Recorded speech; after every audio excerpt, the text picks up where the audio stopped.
The American Revolution. Part 1, Seeds of Rebellion, 1765-1774. Every empire believes it will last till its own people begin to ask one simple question. Why? This is the story of how 13 small colonies stood up against the mightiest empire in the world and gave birth to a new nation, the United States of America. The empire's grip. In the mid-1700s, the British Empire ruled the seas. Across the Atlantic, its colonies in North America were growing fast. Rich farmlands, busy ports, and a new sense of identity. But behind that prosperity, trouble was brewing. After the costly 7 Years' War, Britain needed money and decided the colonies should pay. In 1765, Parliament passed the Stamp Act, taxing newspapers, legal documents, and even playing cards. For London, it was fair. For the colonists, it was tyranny. Crowds gathered in Boston and New York shouting, "No taxation without representation." They believed that since no Americans sat in the British Parliament, Britain had no right to tax them. Riots erupted. Effigies of tax collectors burned in the streets. Fire in Boston. Britain repealed the Stamp Act, but the damage was done. The idea of resistance had been born. Soon came more taxes under the Townshend Acts, 1767. And again the colonies protested. In Boston, soldiers patrolled the streets watching suspicious eyes. Tension turned deadly in 1770, the Boston Massacre. 5 colonists were killed when British soldiers opened fire on an angry crowd. Newspapers called it a slaughter of the innocent. The story spread like wildfire. British arrogance became the enemy and martyrs were born. The tea that changed the world. 3 years later, the British tried again, this time with the Tea Act of 1773. It gave the East India Company the right to sell tea directly to the colonies, cutting out local merchants. For the colonists, it was another symbol of control. So one cold December night, men disguised as Mohawk Indians crept onto ships in Boston Harbor and dumped 342 chests of British tea into the sea. The Boston Tea Party had begun. Tea worth thousands of pounds sank into the dark water, and with it, Britain's patience. Britain strikes back. London was furious. To punish Boston, Parliament passed the Coercive Acts, known in America as the Intolerable Acts. The port of Boston was closed. Town meetings were restricted. British soldiers could stay in private homes. Instead of breaking the colonists, these laws united them. From Virginia to New Hampshire, people began to see themselves not as separate colonies, but as one people, facing the same enemy. Leaders emerged: Samuel Adams, John Adams, Patrick Henry, George Washington, and Thomas Jefferson. They called for a Continental Congress, where representatives from each colony would gather to decide their next move. The call for freedom. In 1774, the First Continental Congress met in Philadelphia. They sent a message to King George III. But the king refused to listen. To him, they were not citizens, they were rebels. Across the colonies, militias began to train. Guns were cleaned, powder stored, and hearts hardened. Everyone knew war was coming. In the fields of New England and the turns of Virginia, the whispers of rebellion had turned into a cry for liberty. The world's most powerful empire was about to face an army of farmers, blacksmiths, and dreamers. Part 2, The Spark of War, 1775-1776. War. For 10 long years they had begged, petitioned, and protested. Now words had failed, and the only language left was the sound of guns. The first shot. April 19, 1775. In the quiet town of Lexington, Massachusetts, dawn had barely broken when British troops marched toward the countryside. Their orders: seize colonial weapons stored in nearby Concord, and arrest the rebel leaders. But waiting for them on the village green were about 70 local militiamen, farmers, shopkeepers, fathers, and sons. No one knows who fired the first shot, but that single bullet echoed across history. It was called the shot heard round the world. The British advanced, the colonists scattered, then regrouped. By the time the redcoats reached Concord, hundreds of armed colonists were ready. The British were forced into retreat, harassed all the way back to Boston. What began as a routine military operation had turned into open war. The birth of an army. The colonies realized they could no longer act alone. So in May 1775, representatives gathered again in Philadelphia, the Second Continental Congress. They decided to create a Continental Army, the first united American military. At its head, they appointed a tall, stern Virginian with calm eyes and unshakable discipline, George Washington. Washington took command near Boston.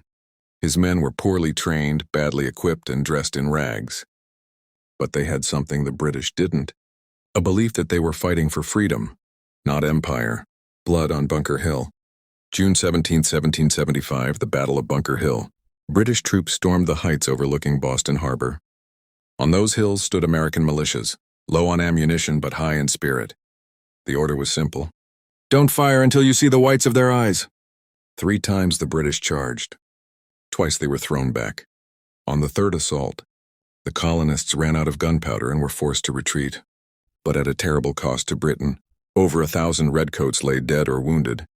The message was clear: the colonists might lose battles, but they would never give up.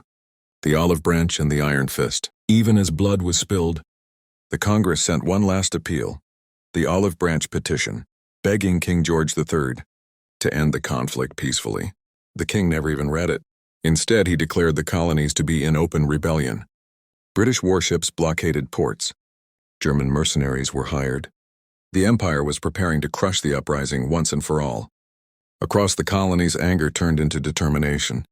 Pamphlets began to appear, none more powerful than Common Sense by Thomas Paine. Paine wrote, "It is absurd for a continent to be ruled by an island." His words spread like wildfire, convincing thousands that independence was not treason, it was destiny. The Declaration. By summer 1776, the dream had become a decision. A committee led by Thomas Jefferson, John Adams, Benjamin Franklin, and others drafted a bold document, the Declaration of Independence. On July 4, 1776, in the halls of Philadelphia, delegates signed their names knowing it could mean their deaths. Jefferson's words thundered through the ages. "We hold these truths to be self-evident, that all men are created equal, that they are endowed by their Creator with certain unalienable rights. Among these are life, liberty, and the pursuit of happiness." Outside, church bells rang. In city squares, crowds cheered. Across the ocean, the British crown prepared for total war. A declaration had been made but independence was only ink on paper. Now came the test that would decide the fate of a nation. Part 3. Struggle for Survival, 1777 to 1778. The ink of independence had barely dried, and already the dream was dying. The colonies had declared themselves free, but the world still saw them as rebels without a chance. The British Empire was striking back, harder than ever before. A storm of defeats. The year was 1777. British armies swept across New York and New Jersey, driving Washington's men from city to city. Philadelphia, the heart of the revolution, fell to British control. Soldiers deserted. Supplies vanished. The Continental Army was collapsing. Cold, hunger, and despair became its constant companions. In the snow-covered forests, men marched barefoot, leaving trails of blood on frozen ground. Rations were gone. Many had no coats, no shoes, only hope. Washington wrote in his diary, "Unless some great change soon takes place, this army must inevitably starve, dissolve, or disperse."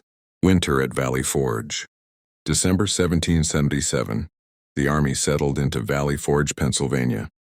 It was supposed to be a winter camp, and it became a nightmare. 12,000 men shivered in makeshift huts. Food was scarce, disease spread like fire. Nearly 2,000 soldiers would not survive the winter. And yet, amid that suffering, something powerful began to grow. Washington refused to abandon his post. He rode through the snow, visiting his men, sharing their pain. To many, he was not just a general, he was hope itself. Then came help from an unlikely place, a Prussian officer named Baron Friedrich von Steuben. He drilled the men tirelessly, teaching them how to fight like professionals. Through hunger and exhaustion, the army learned discipline. Out of chaos came strength. The turning point, Saratoga. While Washington struggled to keep his army alive, far to the north, American forces won a stunning victory. At Saratoga in October 1777, General Horatio Gates and Benedict Arnold defeated the British army led by General Burgoyne. It was the first major American victory, and it changed everything. The world was watching. For the first time, it seemed the impossible might be possible. The French alliance. After Saratoga, American diplomats, led by Benjamin Franklin, met secretly with the French. France had long been Britain's rival. Now they saw a chance for revenge and for freedom. In 1778, France officially recognized the United States and joined the war as its ally. They sent ships, soldiers, and gold. The colonists were no longer fighting alone. The war had become global. Rising from the ashes, spring came to Valley Forge. The snow melted.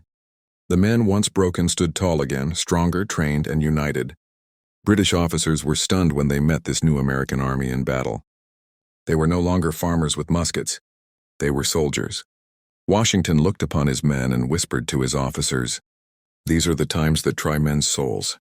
Yet from this trial shall rise a nation. From defeat came strength. From suffering came unity." The revolution had survived its darkest night, and now, the dawn was beginning to break. Part 4, Turning the Tide, 1779 to 1781. From the frozen camps of Valley Forge, a new army had risen, stronger, disciplined, and determined. The war that once seemed hopeless was beginning to turn, but the path to victory was still paved with blood and betrayal. The war expands. By 1779, the American Revolution was no longer just a rebellion, it was a world war. France had joined on the side of the colonies, sending fleets across the Atlantic. Spain soon followed, attacking British positions in the Caribbean and the Gulf of Mexico. Even the Dutch began to trade secretly with America. For Britain, the empire was cracking, but still they refused to give up. New British armies landed in the southern colonies, Georgia, South Carolina, and North Carolina, hoping to crush the revolution where loyalist support was stronger. Cities burned. Farms were destroyed. Civilians were caught between two armies. The war had become a test of endurance, not just for soldiers, but for an entire nation struggling to be born. Shadows of betrayal. While Washington fought to keep his men united, one of his most trusted generals was about to betray him. Benedict Arnold, and once a hero of Saratoga, wounded and celebrated, had grown bitter. He felt unappreciated, accused of corruption, and ignored by Congress. British agents saw an opportunity. Secret letters were exchanged. Gold was promised. In 1780, Arnold plotted to surrender the key American fortress at West Point to the British. But the plan was discovered. The British messenger, Major André, was captured with the papers in his boot. Arnold fled to the British side, branded forever as a traitor. Washington was heartbroken. He said quietly, "Whom can we trust now?" The betrayal cut deep, but it could not stop the cause. Fire in the South. In the southern colonies, the war grew brutal. American rebels and loyalists fought each other in a savage civil war. British General Charles Cornwallis won several victories, capturing Charleston and defeating American troops in open battle. But he underestimated the spirit of resistance.